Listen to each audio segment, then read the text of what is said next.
किसान और मजदूर। हरी भरी पहाड़ियों के बीच बसे एक छोटे से गांव में राम प्रसाद नाम का एक दयालु किसान रहता था।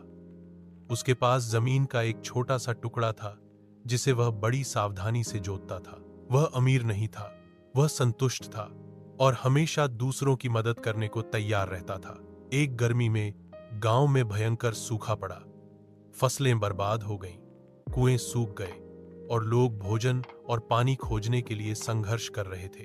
बीच में उन दुखियों में एक गरीब मजदूर राजू था, जिसने हाल ही में अपनी पत्नी को खो दिया था और अपनी 6 साल की बेटी को अकेले पालने के लिए छोड़ दिया गया था। राजू के पास कोई जमीन नहीं थी, कोई पैसा नहीं था और कोई उम्मीद नहीं थी।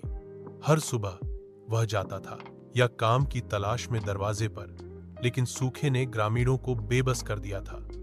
एक दिन भूखा और थका हुआ वह राम प्रसाद के खेत में पहुंचा और भीख मांगी।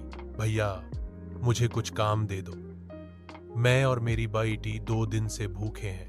राम ने कमजोर आदमी को देखा, उसके फटे कपड़े और उसकी धौंसी हुई आंखें। उसके पास खुद बहुत कम था, लेकिन उसका दिल मना नहीं कर सका।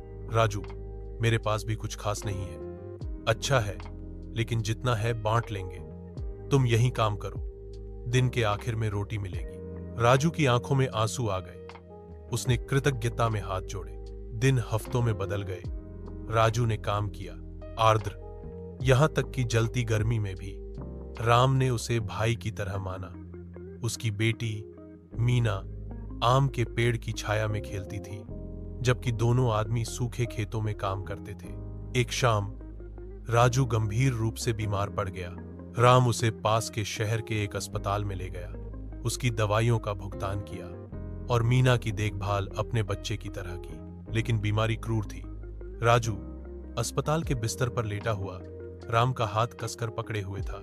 राम भाई, मेरी छोटी सी बेटी है, उसका ख्याल रखना। राम की आंखों से आंसू बह निकले। राजू, तू फिक्र मत कर, मीना मेरी बेटी जैसी है, मैं उसे अपनी बेटी बना लूंगा। राजू मुस्कुराया, आखिरी बार यह जानते हुए कि उसकी बेटी सुरक्षित रहेगी। साल बीत गए, सूखा समाप्त हो गया, फसलें फिर से फलने फूलने लगी। मीना बड़ी हुई, स्कूल गई और बाद में उसी गांव में शिक्षक बन गई। एक दिन किसी ने उससे पूछा, तुम्हारे पिता कौन है? उसने राम प्रसाद की ओर देखा, जो अब बूढ़े और कमजोर हो गए थे, चारपाई पर बैठे थे। मुस्कुराते हुए उसने जवाब दिया, वो किस खून के हैं मुझे नहीं पता,